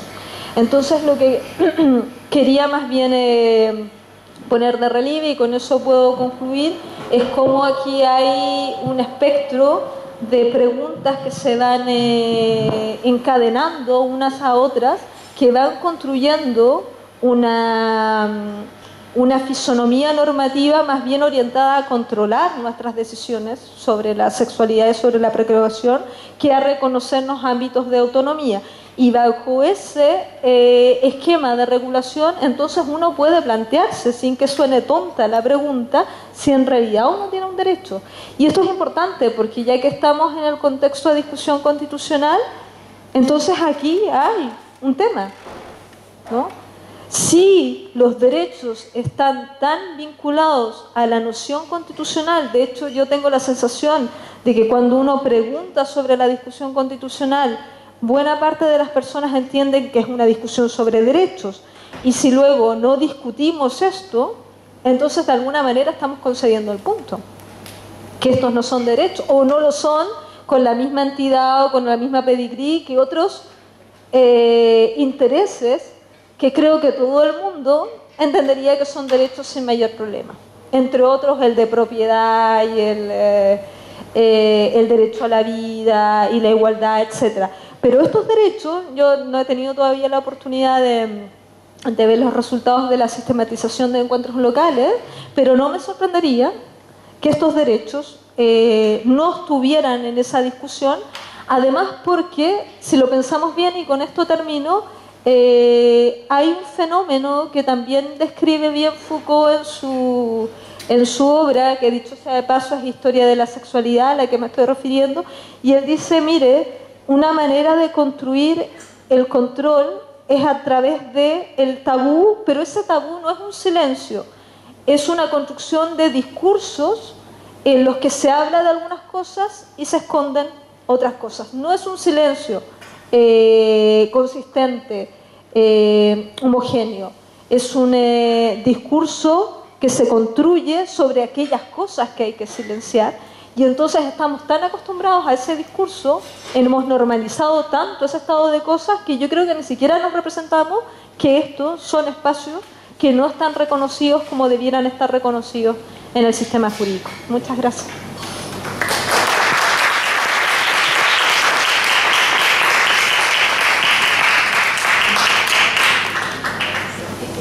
Me quedó dando vuelta la pregunta de... disculpa, gracias. ¿Cómo era jurídicamente o políticamente Chile en los años 30 o hasta los años 30 que estaba esa ley que permitía el aborto terapéutico? ¿Qué pasó desde el punto de vista de político o jurídico o social? ¿Qué ha pasado en Chile después que luego de la dictadura militar no se ha podido volver a revertir esa ley? ¿Qué es uno de los cambios? Y lo otro, decir que estuve en el encuentro local, o sea, los resultados del encuentro local no están los primeros 7 derechos y los derechos sexuales y reproductivos en los encuentros, en los cabildos provinciales, tampoco quedó en los 7 y quedó muy bajo en las puntuaciones de los 7 más que se podían agregar. En mi propia sala éramos 17 personas, cuando las personas que planteábamos el tema, 3 votos de 17 sacábamos cuando había 6 varones en mi sala, por ejemplo. El punto definitivo, no sé por qué, y eso que ahí llevo a mi pregunta de cómo era Chile en los años, o hasta los años 30, que esto era... No, básicamente en la década de los 30 hay una confluencia entre un interés, como decía yo, de evitar mortalidad, un interés también de ingresar a las mujeres al trabajo. Había un poco ese contexto en que se empieza a favorecer la fuerza de trabajo femenina y eso va rompiendo entonces las resistencias de ingreso hacia lo público. Y ese primer elemento en décadas posteriores y también con la eclosión en las 60 y 70 del feminismo se empieza a orientar hacia un modelo de protección también más de los derechos de la mujer, pero no tanto de sus derechos procreativos, de sus derechos a la vida, básicamente, ¿no? Y yo diría que habían ciertas consideraciones incluso que tú podrías caracterizar como pragmáticas. Bueno, ¿de qué me sirve que se muera la señora si deja una prole de 5 hijos, de 3 hijos? ¿Quién los cuida? ¿El Estado no los va a cuidar? Entonces, ¿cuál es el interés? Yo mantengo a la señora viva porque me interesa más desde el punto de vista de ella como fuerza de trabajo, desde el punto de vista de su dignidad. Lo que te quiero decir es que habitualmente en estas cosas confluyen muchas tendencias, ¿no? Hay discursos sobre la dignidad de las mujeres, hay discursos que prolifera también en centros públicos, conocidos centros en Santiago, que empiezan incluso a abrir en la década del 70 la hipótesis de aborto, finales de 60, la de aborto terapéutico para casos de lo que hoy día llamaríamos un aborto económico, no necesariamente para peligro de la vida de la mujer y no necesariamente para peligro para su salud, sino básicamente en el caso de mujeres que ya tenían varios hijos. Entonces se produce una apertura, una práctica. ¿Qué pasa después de eso? Yo pienso, pero esto es una opinión súper personal, es decir, con esto no estoy, a diferencia de lo que acabo de decir antes, que está más o menos relatado en la literatura, lo que te voy a decir ahora es más bien mi manera de leer ciertos hechos, yo creo que hay dos elementos que son importantes en la pérdida de importancia de la discusión sobre derechos reproductivos, particularmente reproductivos, en el caso chileno. Uno es la fuerza de estancamiento de la discusión democrática que produjo la dictadura, no solo respecto a estos derechos, sino en general respecto a todos los derechos. Además, recuerda tú que la dictadura tuvo una política de represión también respecto de la sexualidad femenina. Entonces esto sí está registrado en varios análisis, hay en la dictadura el intento de control y de construcción de un cierto ideal de mujer, ¿no? Ligado al patriotismo, ligado a los ideales de la nación, etc. Y evidentemente esa mujer era la madre, no la que aborta. No por casualidad, también esta es una de las modificaciones estratégicas de la dictadura. La pregunta es, ¿por qué después de la dictadura no retomamos esa tradición anterior a la interrupción democrática y reponemos esto como se repusieron otras reglas? Yo diría básicamente porque estos fenómenos calan profundamente, porque hubo ahí una vuelta también en los 90, un resurgimiento de ideales de la maternidad, y eso no favorece la discusión sobre el aborto. Y yo diría, y esta es una hipótesis más personal, yo diría que la medicalización de la discusión de la reproducción le ha jugado un flaco favor a la reposición política. ¿Por qué? Porque hemos empezado a pensar que estos son asuntos que discuten otros, que discuten profesionales de la medicina. No por casualidad las discusiones del aborto al principio fueron monopolizadas por colegios profesionales, y no tanto por el colegio de matronas, más bien por el colegio médico. Entonces la pregunta que se formulaba era casi al médico, y bueno, y la mujer en realidad usted la interrumpe, o sea, no era relevante la norma, era relevante la práctica médica. Y entonces, al haber medicalizado, que uno podría decir que es un efecto perverso del avance técnico, que efectivamente la reproducción hoy día se da en el contexto de salud, en un contexto medicalizado que se ha ido profesionalizando, esa discusión o ese contexto la ha despojado de contenido político a esa discusión, me parece a mí. Y eso ha dificultado también la reposición. Y supongo que el hecho de que el Congreso esté masculinizado tampoco ha favorecido el tema.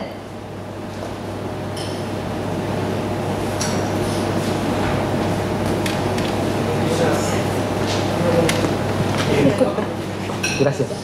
Aunque cada país es una singularidad, a nivel latinoamericano o en países que más o menos se parecen a Chile, ¿cómo es la experiencia comparada en términos de experiencia, en términos de legislación? ¿A qué podríamos aspirar? ¿Estamos tan medievales como siempre se indica o no es tan así? Yo diría que ahí hay que distinguir según la dimensión y según los grupos. Porque hay un fenómeno que se ha vuelto un tanto curioso, que se está estudiando también más recientemente, que es el fenómeno de progreso de agenda de derechos de la diversidad sexual. Por ejemplo, si tú miras, en América Latina ha progresado más instituciones que uno podría pensar que estaban fuera de la discusión política, como por ejemplo matrimonio homosexual, ¿no? Hoy día hay en Argentina, hay en Brasil, hay en Colombia, por nombrar solo 3 de los países que hoy día tenemos, y sin embargo no ha progresado la agenda de flexibilización del aborto. Y esta es una cuestión que de más en más va saliendo en artículos. ¿Qué es lo que pasa? ¿Por qué, si estamos hablando de cosas que podríamos considerar que están emparentadas, ¿no? La sexualidad y la procreación, ¿por qué pareciera ser que hay alguna agenda, ¿no? Y dentro de la agenda de diversidad sexual también, ¿no? Los avances son dispares. Por un lado avanza bien la de matrimonio homosexual, pero habitualmente la de personas trans está muy, muy retrasada. Entonces, claro, en Chile también habría que hacer la misma distinción. Si llegara a aprobarse la ley de identidad de género tal cual hoy día está en el Congreso, sería revolucionaria, porque cambiaría el paradigma de concepción de la sexualidad, porque fíjense que la ley de identidad de género considera básicamente que el sexo lo determina el propio sujeto, ¿no? Una de las cuestiones que aparecen en la redacción actual del proyecto, que yo no sé si se va a mantener, que dicho sea de paso también está empantanado, es que no se requiere ningún informe pericial, ni de psicólogo ni de otro profesional médico, y por lo tanto tampoco se requiere una cirugía de reasignación genital para que se proceda al cambio registral de sexo. Por lo tanto, una persona que dice simplemente que se somete al procedimiento, que tiene una disforia, podría obtener la reasignación registral de sexo sin haber pasado por ningún tipo de operación quirúrgica. Y eso es, ¿por qué digo que es revolucionario? Porque significa desacoplar la noción de sexo de la anatomía. Y eso en nuestro pensamiento, no solo en el jurídico, sino en la manera en que nos hemos acostumbrado a pensar las cosas, eso es un cambio de paradigma completo. Y Chile podría eventualmente llegar a eso y no tener aprobado aborto terapéutico si se cayera completamente el proyecto de aborto, y se puede caer ya porque no se apruebe en el Congreso y el Senado y vaya a comisión mixta y ahí caiga, o porque el Tribunal Constitucional aplique su tesis de píldora del día después y también lo declare inconstitucional. O sea, lo que estoy tratando de decir es que hay altas posibilidades que el proyecto de aborto no llegue a buen puerto. Y sin embargo, podríamos eventualmente tener proyecto de ley de identidad de género, y yo no descartaría tener incluso matrimonio homosexual, porque el gobierno lo comprometió a nivel internacional para evitar una demanda en el sistema interamericano. Un poco más que AUC, que lo tenemos ya, ¿no? Quizás alguna cosita en garantía de derechos parentales, un poco como se hace en el nivel comparado, y a lo mejor eso termina aprobado. Y entonces, claro, uno podría tener una regulación eventualmente de aquí a unos 5 años de derechos sexuales reproductivos para el caso chileno muy dispar. Ahora, esto es tan raro, no es tan raro por lo mismo que refería yo antes, porque el sistema chileno en esto no es tan inédito. O sea, en general, los estados han tenido esta pulsión, porque los estados no son más que la expresión de nuestras sociedades, y nuestras sociedades han estado más preocupadas de hacer ese control. Si basta ver, ¿no?, la manera incoherente en que nos acercamos en la sociedad chilena a la sexualidad. De la misma manera que tenemos programas como Morandé con compañía, ¿no?, donde hay una trivialización del cuerpo femenino, ¿no?, y hay una sexualización, y luego hay demandas ante el Consejo de Denuncias más bien Nacional de Televisión para que se prohíba tal o cual chiste con contenido sexual, o no permitimos que se discutan ciertas cosas en los colegios. Entonces, claro, hay una manera que había que explorar más bien cuáles son sus causas, en que las sociedades parece que están muy ligadas a principios atávicos que hacen de difícil discusión estos temas, y probablemente esto se reproduce también en nuestras casas. Entonces, a escala, el Estado chileno es una expresión simplemente de esa falta de coherencia o de esa fragmentación con la que abordamos el problema de la sexualidad y de la procreación.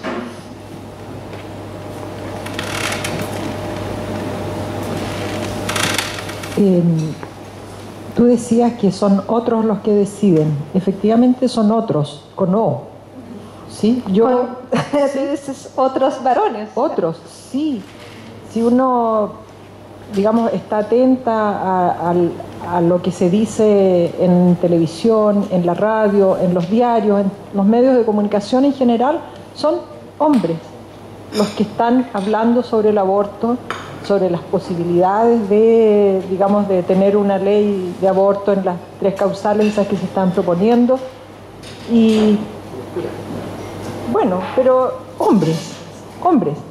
Yo pienso que, o sea, ¿por qué?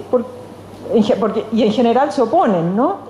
Hemos visto, por ejemplo, esto de oír hablar, esto de que y las mujeres van a hacer pasar por violación cualquier relación, digamos, para deshacerse de la guagua, ¿no?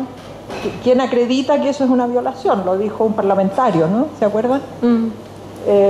Y cosas de ese tipo.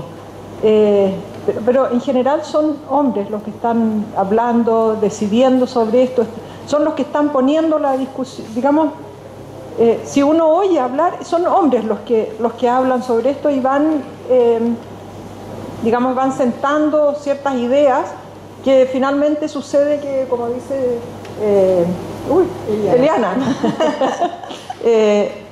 después en el cabildo, sucede que en un grupo que hay muchas mujeres, más mujeres que hombres, no votan como por el derecho, los derechos sexuales y reproductivos como un derecho importante. Pienso que, no sé, habría que pensar o analizar qué es lo que sucede, que los hombres se pronuncian en contra de cosas que realmente competen mucho más a las mujeres, ¿no? O sea, ellos en una mínima proporción, diría yo. Claro, algo tienen que ver, pero mucho más la mujer. No sé, Debbie, si habría que investigar qué es lo que pasa con los hombres, ¿no? Yo creo que tiene que ver con el dominio. Bueno, yo creo lo mismo, seguramente estará, o sea, en el fondo hay esto es el diagnóstico clásico del feminismo, ¿no? Cuando se habla de sistema sexo-género, es básicamente un conjunto de señales que terminan permeando a los sujetos, ¿no? Y entonces yo te diría, varios de esos hombres que están en desacuerdo es porque también han recibido una serie de señales. Es decir, yo me resisto a creer que lo que hay aquí es simplemente bondad o maldad, según la tesis que uno suscriba. Lo que hay aquí también es una intermediación de una serie de mensajes que han ido construyendo una manera de acercarse al mundo y a la lógica de las autonomías y de los derechos. Claro, parte de esos mensajes son más fáciles en algunos sentidos de deconstruir a través de la experiencia femenina. Las mujeres sabemos lo que significa el cuidado, hayamos o no tenido hijos, porque incluso las que no hemos tenido hijos hemos estado situadas en las lógicas del cuidado. Entonces uno sabe que la discusión no es solo sobre la vida del neonato. Uno sabe que la discusión es además sobre el cuidado, sobre expectativas de trabajo, sobre lo que yo quiero hacer en usos de mi tiempo, sobre mi futuro profesional o no, o simplemente sobre si yo me defino a mí mismo o no con instinto maternal, ¿no? Y claro, esa discusión interpela más fácilmente a las mujeres porque es parte de nuestra vivencia y a lo mejor esa vivencia, y Debbie lo sabe bien, esa vivencia que políticamente ha sido silenciada es también más difícil de traspasar en la discusión política. Y fíjate que no solo porque los parlamentarios sean políticos, los parlamentarios sean varones, y claro, ahí uno ve que está monopolizada, ¿no? Y quienes salen a veces también por televisión son varones, pero por ejemplo la discusión jurídica, y esto lo discutíamos el otro día en intercambios de mail entre profesoras de Derecho Constitucional, es que no hemos sido consideradas para una opinión técnica. Y gran parte de la producción sobre estos temas está hecho por mujeres en Chile. Y sin embargo, a quienes se les solicita los informes en derecho no son esas mujeres. Entonces se reproduce el mismo fenómeno, ¿no? Y es un fenómeno de silenciamiento de una voz. Y claro, eso es una cosa más transversal y más difícil también de tratar. Esa es la razón por la que quienes me conocen saben que yo soy defensora también de las cuotas.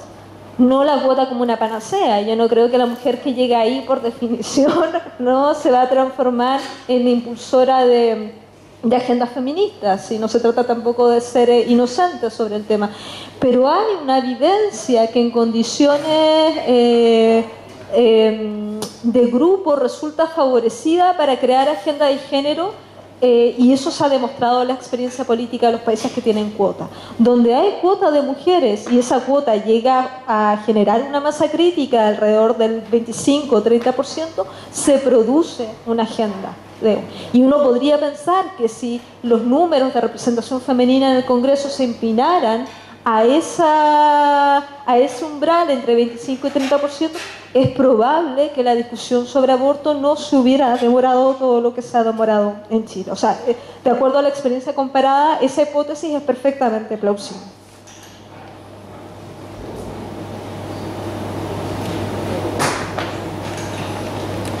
Muy cortito. Yo creo que hay muy poca conversación en nuestra sociedad. O sea, fíjate que cuánto tiempo ha pasado. Yo trabajé toda la vida en la Universidad Austral. Nunca una reunión de este estilo, fuera del campus, por supuesto. Y entonces, ¿dónde la gente va a escuchar este tipo de conversaciones, este tipo de deliberaciones? Yo diría que las universidades han tenido mucha responsabilidad en esta postergación que tienen las mujeres en nuestro país y en nuestra Sudamérica, digamos, o América Latina. Y mis felicitaciones a la Facultad de Ciencias y a todos los que han participado en este tipo de reuniones, porque esto hay que romperlo, hay que salir, hay que conversar de esto y hay que conversar de muchos otros temas, pero por algo hay que comenzar, solo eso. Sí, yo estoy de acuerdo contigo, y yo diría algo más, que, o sea, y aprovecho de nuevo de felicitar la iniciativa de la Facultad de Ciencias, porque hay una manera en que las universidades vienen funcionando y que se va a profundizar en el futuro a través de la exigencia de indicadores que no favorece lo que tú estás mencionando, que es esta idea de que el conocimiento se tiene que trasvasijar en paper. ¿Quién lee los papers? No los lee nadie. Nadie lee los papers, ¿no? Y sin embargo, el trabajo de los académicos está obligado a canalizarse a través de esa manera para satisfacer una serie de mediciones.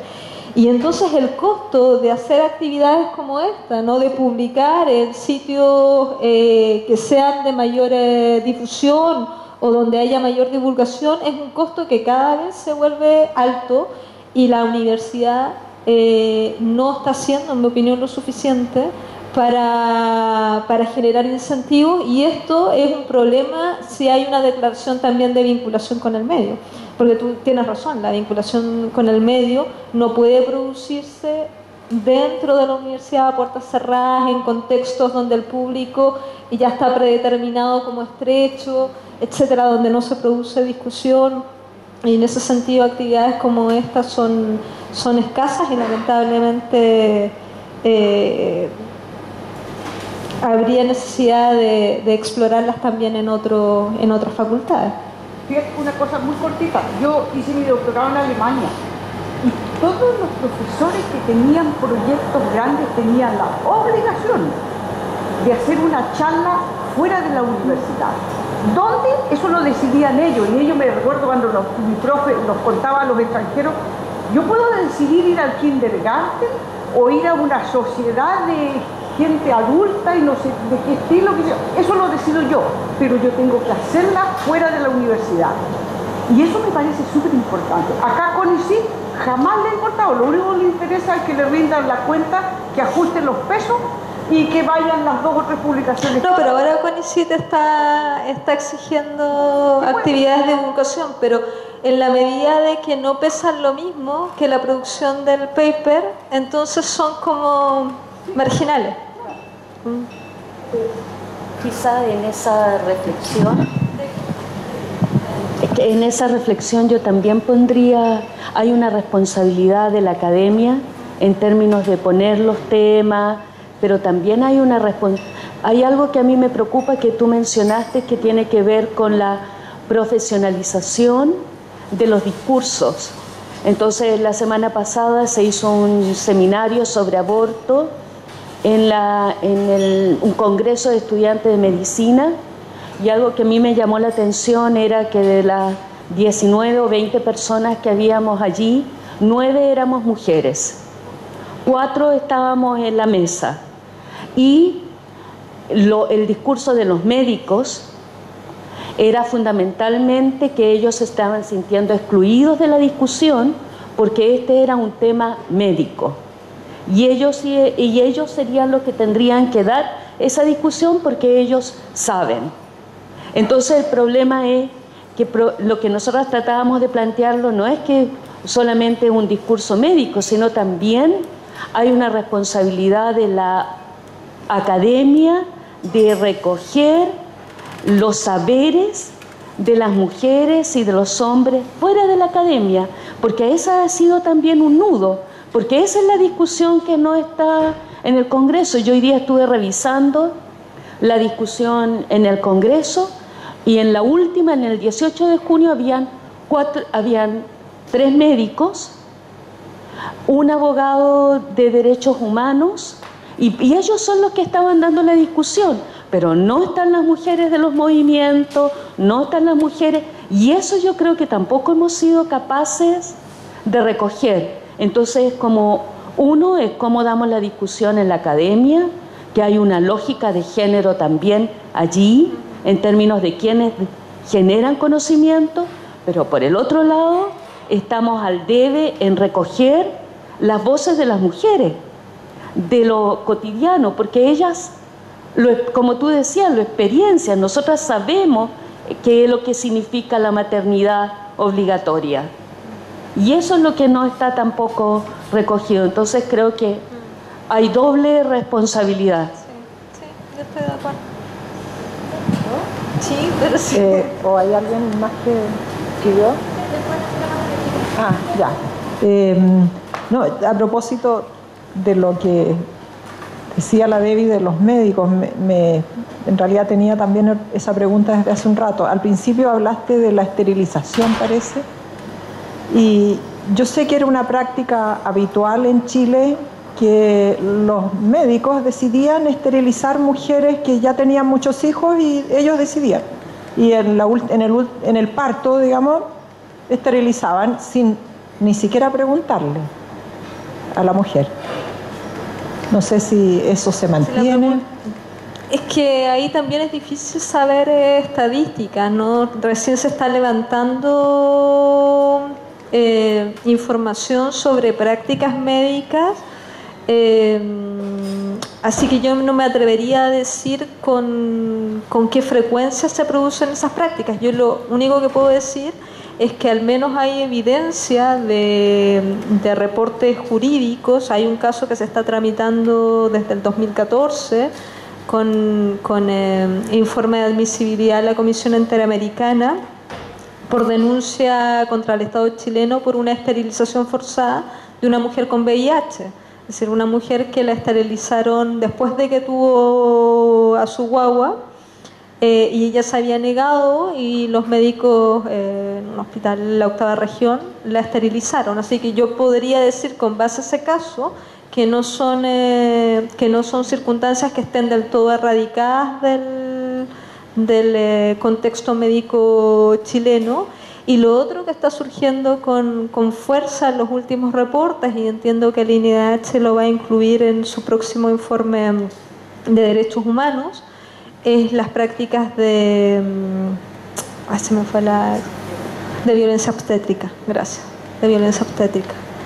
Y entonces hay toda una información que recién se está empezando a rescatar, seguramente no porque no hayan habido denuncias previas. Estas cosas no es que surjan de un día para otro, es que alguien les empieza a poner atención en un momento determinado, y seguramente con la provisión de esos datos del INDH y con otras investigaciones que se puedan hacer a nivel nacional o a nivel local, se pueden ir perfilando mejor esas prácticas, que además son prácticas que son clandestinas, no son ocultadas, sino es que ningún médico va a ir diciendo yo esterilicé a esa mujer, ¿no?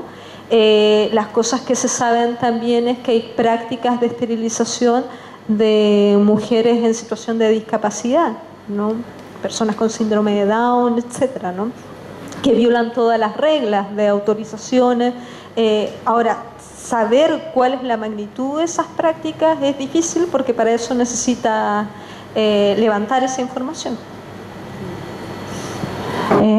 Acá. Hola. Bueno, yo quería hacer una observación en base a lo que decía aquella señora, que era un poco respecto a lo que se exige a los académicos de hacer al finalizar proyectos como tipo Fondesit, que últimamente sí se incluye el tema de la difusión, más que nada en función de sus propios proyectos. O sea, si uno trabaja en ciencias, difunde lo que hizo. Sin embargo, lo que yo veo es que, en definitiva, ¿quién se acerca a esas charlas de difusión? Porque si nos ponemos a mirar entre nosotros, yo creo que me arriesgo a decir que no hay nadie que esté en contra de la mayoría de las cosas que vos comentaste en tu charla. Entonces, yo creo que acá nosotros no nos vamos a convencer de nada. Lo que tenemos por ahí plantearlo es cómo llegar a la gente que no está informada y que no se quiere informar por este tipo de falencias o de pequeñas hipocresías que hay a nivel social, o que incluso están en contra y que no quieren saberlo, y que en definitiva a veces parece que son la mayoría en este país. Eso por un lado. Por suerte, en mi caso, he participado en muchos debates de este tipo, desde grupos de amigos hasta en la familia, etcétera. Pero al fin y al cabo, al final de la discusión, uno se queda con la idea de cómo a ver, si la abolición de la esclavitud solo le importaba a los esclavos, ¿cómo se lograba? Entonces, si la adquisición de derechos reproductivos y sexuales de las mujeres, por ejemplo, solo le importan a las mujeres, que no son mayoría ni están bien representadas en el Congreso, son mayoría a nivel poblacional, porque somos mayoría a nivel poblacional, pero a pesar de eso no estamos representadas en el Congreso, ¿cómo lo vamos a lograr? Eso es como mi pensamiento, o sea, ¿a dónde vamos? Y lo segundo es que, bueno, en el tema del aborto y de la gestación en sí, la gestación y la interrupción de la misma nos compete por una cuestión de que somos protagonistas de eso, pero el tema de la reproducción en sí, cuando vos comentabas un poco al principio de tu charla, que hablabas sobre la paternidad y el cuidado parental y cómo cómo está, digamos, apoyado 100% prácticamente en la mujer. ¿Cuáles son las estrategias para descomprimir un poco eso? A nivel legislativo, porque a nivel cultural uno le puede decir al marido, o sea, hacete cargo vos, qué sé yo, pero a nivel legislativo, ¿cómo? La única que he escuchado hablar por ahí fueron el tema de la, ¿cómo le dicen acá? El postnatal.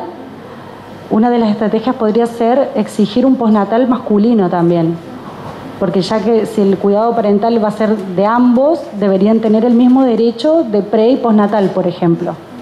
¿Hay otro tipo de estrategias que se puedan adoptar para...? De hecho, en algunos casos lo plantearon como una solución para evitar que haya discriminación a la hora de contratar mujeres por la posibilidad de ser madres. ¿O lo mismo? Yo creo que esa es efectivamente una estrategia que se ha venido explorando en las últimas décadas, la que tú mencionas a propósito de permisos parentales, en realidad compartido en países que tienen una larga tradición de problematización de agenda feminista. En Europa, más bien en la órbita de países escandinavos, no en toda Europa. Como tú dices, la erradicación de permisos obligatoriamente tanto en la mujer como en el varón. Porque lo que ocurre habitualmente, como en el caso chileno, es que se permite transferir el permiso. Y entonces el legislador le dice a la mujer, usted lo puede transferir pero habitualmente las mujeres no lo transfieren porque tienen la carga social de que es mal visto transferir. Por el otro lado, el varón tiene la carga social de que es mal visto quedarse en la casa, y la recomposición de esas imágenes simbólicas se facilitaría si fuera verticalmente entonces la ley la que estableciera ambos se tienen que quedar en cierto periodo, ¿no?, del cuidado del menor. Y la otra razón por la que la transferibilidad habitualmente no funciona es de raíz económica. Como las mujeres ganan menos habitualmente que los varones, entonces el costo en el presupuesto familiar de que sea el varón el que se queda con una rebaja, como en el caso chileno cuando hay tope de subsidio, es mayor que si queda la mujer, y eso refuerza entonces esa distribución tradicional, y ahora no la presenta como una distribución de roles de género, sino como una racionalidad económica. Claro. Y entonces, claro, se ha mostrado relativamente exitoso el ejercicio de erradicar simplemente los permisos y erradicar también otras formas de distribución de cuidado personal. Por ejemplo, en el caso de la separación de los padres, el hecho de tener fórmulas de crianza, y ahí también hay una discusión en torno al principio del interés superior del niño, ¿no? Cómo se distribuyen los cuidados de los padres. Me paso una temporada con la madre, otra con el padre, y entonces habitualmente sale alguien diciendo, no, pero esto es pésimo para el niño, ¿no?, porque lo desarraiga y entonces le produce una confusión, y es mejor con la que se quede con la que siempre lo ha cuidado, vale decir, la madre. Lo que quiero decir es que aunque hay fórmulas que se han ido explorando en otros ordenamientos, habitualmente también han surgido otros argumentos para racionalizar esa distribución que antes se decía simplemente, no, es que la madre lo tiene que cuidar porque naturalmente es la llamada a hacerlo. Claro. Ahora ya no se dice eso, ahora se dice, no, es porque es por el bien de él, porque cómo lo vamos a desarraigar, etcétera. O sea, se arropa con una argumentación habitualmente de corte psicológico, ¿no?, desarrollista, por el cuidado del menor, o por otro tipo de argumentos como los argumentos económicos. No, y parte de esa concepción tradicionalista de que los niños son de la madre. Esa es como la frase. Claro. Y en ese sentido creo que muchos hombres se ven perjudicados. Creo que así como a nivel de cuidado parental y de cuidado postnatal, prenatal, lo he hablado con muchos hombres que tienen hijos y que lo padecen porque también quieren pasar tiempo con sus niños y no pueden. Por otra parte también me parece, y en eso disiento con la señora que decía que son los hombres los que se oponen. No son todos los hombres los que se oponen a los derechos reproductivos de la mujer, al contrario, hay muchos hombres que están de acuerdo. Detrás de todas esas mujeres que abortan también hay hombres que eligieron abortar y que no aparecen, no levantan la mano, pero están ahí. Entonces yo creo que no hay que responsabilizar solamente al hombre, que es el que domina actualmente la sociedad, sino también un poco a las mujeres que son indiferentes a esa realidad como protagonistas, y a los hombres que participan también pero eligen callar por lo que sea. Ahora, la última pregunta que te quería hacer era respecto a otra cosa, pero venía más o menos por el mismo lado. Cuando hablaba, hay una chica que no vi, pero que la escuché que hablaba sobre la definición de persona a nivel jurídico, por lo menos en mi caso, que no tengo nada que ver, yo soy genetista, o sea, no tengo ni idea. ¿En qué punto crees vos que haría falta reconsiderar o formular más estrictamente el concepto de persona y para el tema de no sé, despenalización del aborto o de las 3 causales, que es lo que se está tratando en este país? ¿Hasta qué punto haría falta reformular o ajustar ese concepto? ¿Y en qué sentido se podría, porque lo veo todo el rato, lo venía pensando desde el punto de la eutanasia, por ejemplo, o la muerte digna, porque si hablamos de un concepto de persona por ser sintiente, con actividad cerebral, ¿qué pasa ahí cuando, o sea, cómo se tocan? Porque al final es como hay una transversalidad en los conceptos. ¿Qué pasa ahí? Sí, yo creo que hay varias, como decía, hay varios movimientos también el avance en el conocimiento y la reflexión sobre qué somos los seres humanos promueve discusiones también sobre esa categoría.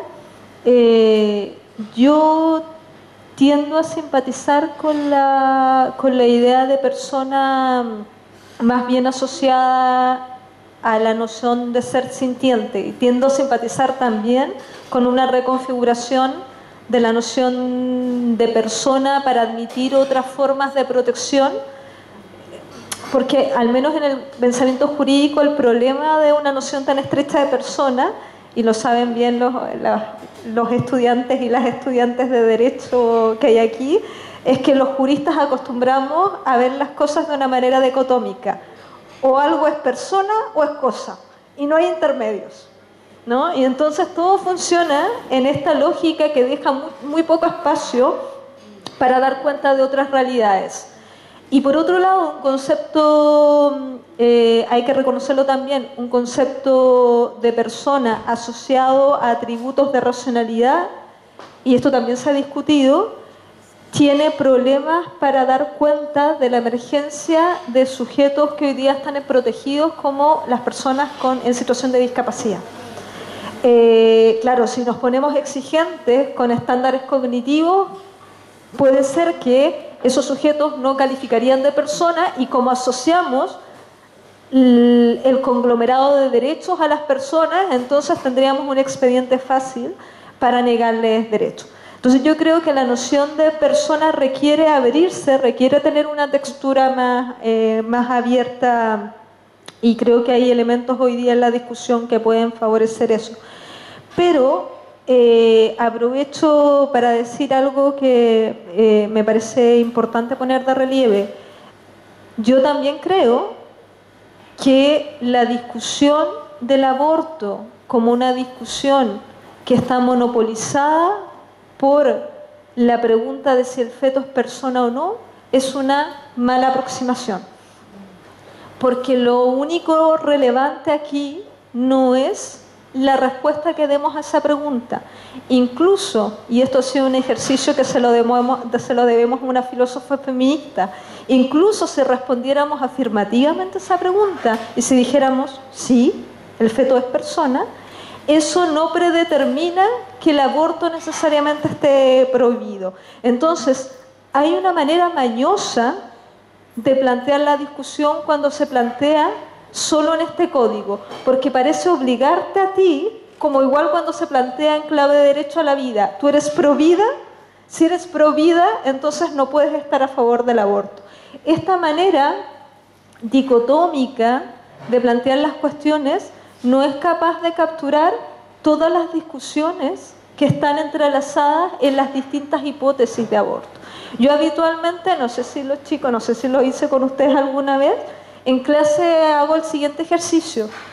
Pregunto cuántos están a favor del aborto y cuántos están a favor o en contra del aborto, ¿no? Y se produce una distribución más o menos equivalente de manos arriba y abajo según cuál sea mi pregunta.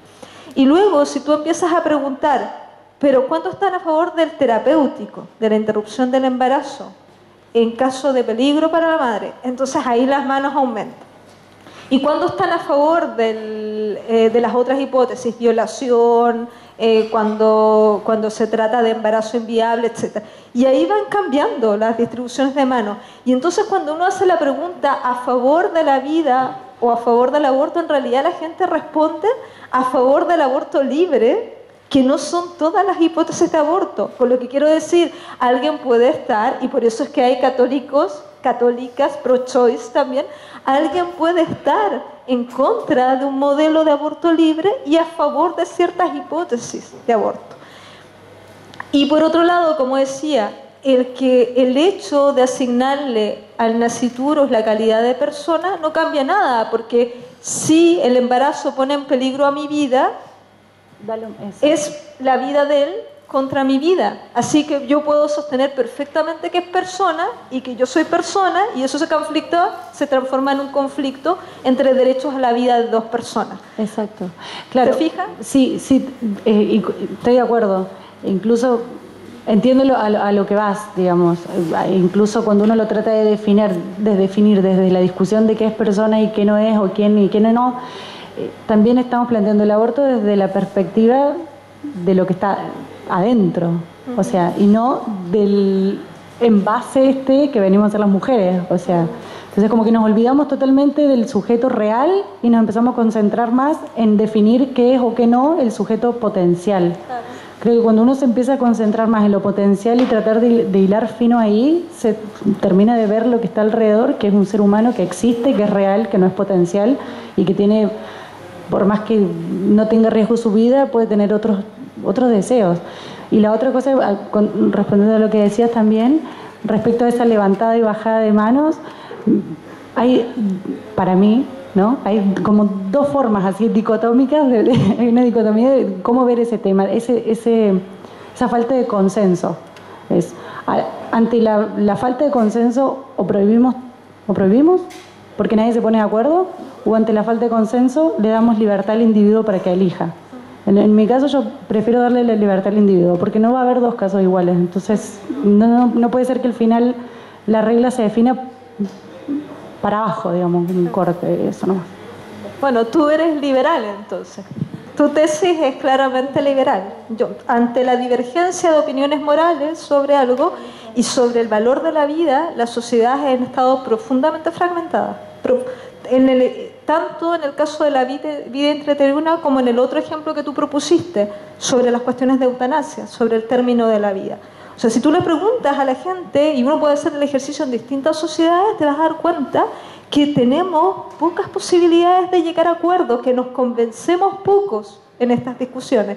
Y digo esto, y con esto cierro, a propósito de la primera reflexión que hiciste.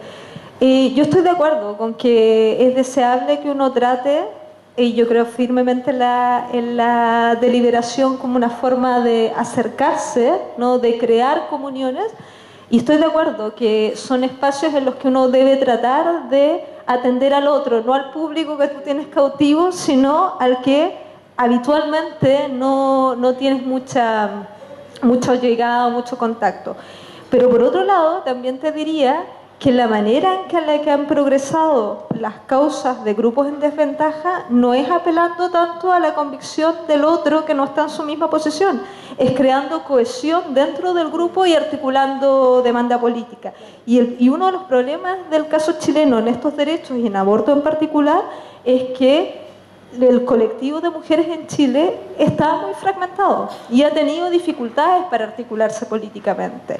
Y yo no esperaría tanto a convencer a los otros, porque esos otros que escriben en el Mercurio en contra no se van a convencer, y ojo, que son más activos que los que están a favor del aborto. Yo creo que la manera de construir eso es más bien a través de una articulación política que hace falta, y que claro, la pregunta es quién la hace, de dónde viene, pero al menos históricamente estas causas avanzan más por esa vía, y yo diría que se imponen más por la fuerza de los hechos y se sirven de ciertas coyunturas políticas que por la capacidad de convencer al otro, y el convencimiento del otro llega como el resultado de un proceso social. Muchas gracias a todos por el tiempo.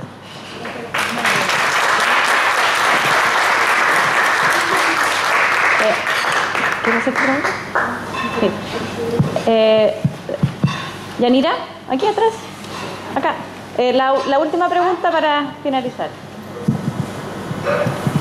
Bueno, yo quería comentar, además de lo que estabas hablando, respecto del fenómeno que se da en el fondo en un margen que está en el vacío legal.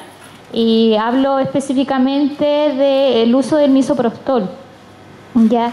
Una pastilla abortiva que está avalada por la OMS y que según la indicación de la OMS debería ser uso hasta las 12 semanas, justamente por el hecho de que por literatura médica se considera que a partir de esa semana el feto tendría un sistema nervioso central ya desarrollado.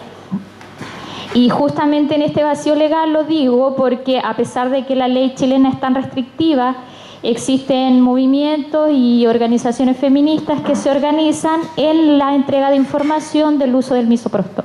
Aquí mismo en Valdivia, el año pasado en la universidad, se hizo un taller práctico sobre el uso del misoprostol para fines abortivos, escudado y respaldado por el hecho de que la entrega de información no estaría dentro de la ilegalidad. Entonces, ¿qué ocurre con esos fenómenos? Nosotros como feministas en el fondo nos organizamos sobre esa base.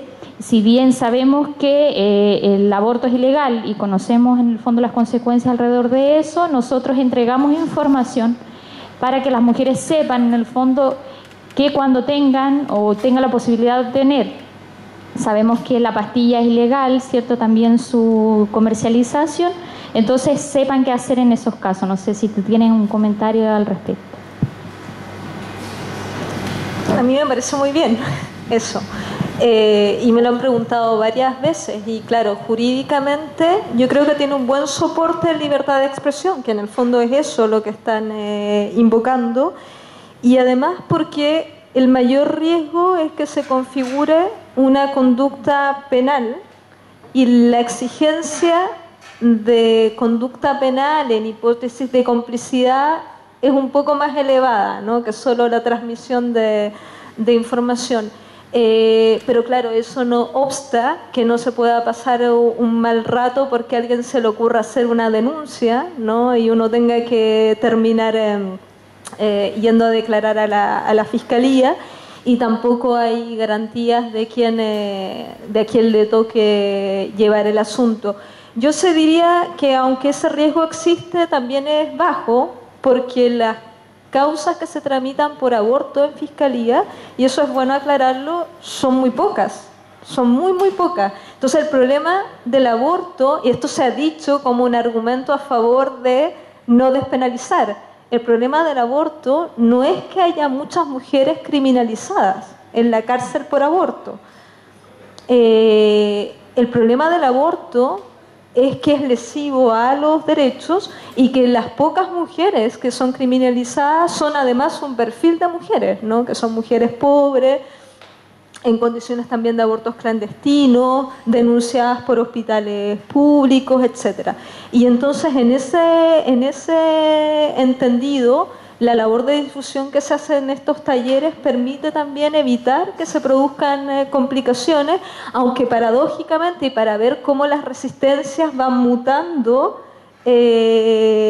a resultados inesperados, paradójicamente las cifras de complicaciones también han bajado, y uno podría decir por la utilización de la pastilla, lo que digo paradójicamente porque puede generar estímulos para pensar, y se ha deslizado en algunas discusiones, entonces esto no es problemático, ¿no? Pero bienvenidas sean esas iniciativas, porque yo creo que además de lo que he dicho, tienen un valor de empoderamiento, tienen un valor de politización del asunto. No es solo una mera transmisión, al menos yo siento que quienes desarrollan estos talleres lo hacen también con un afán de problematizar la cuestión, no solo de prestar una mano, sino de poner el tema en el debate. Y entonces ese efecto de multiplicación por sí solo es valioso.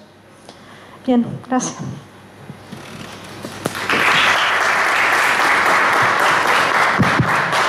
Bueno, a nombre de la Facultad de Ciencias le damos las gracias a cada uno de ustedes por participar, por todas sus preguntas, y los dejamos invitados para las próximas sesiones que realizaremos una vez al mes. Pronto tendremos el calendario del segundo semestre. Para los que quieran seguir participando de estas iniciativas, que no hayan participado antes, pueden escribir su nombre y correo electrónico en esta lista. Y obviamente agradecer a Yanira por su exposición, por su tiempo y por la pasión que entrega en su tema. Así que muchas gracias.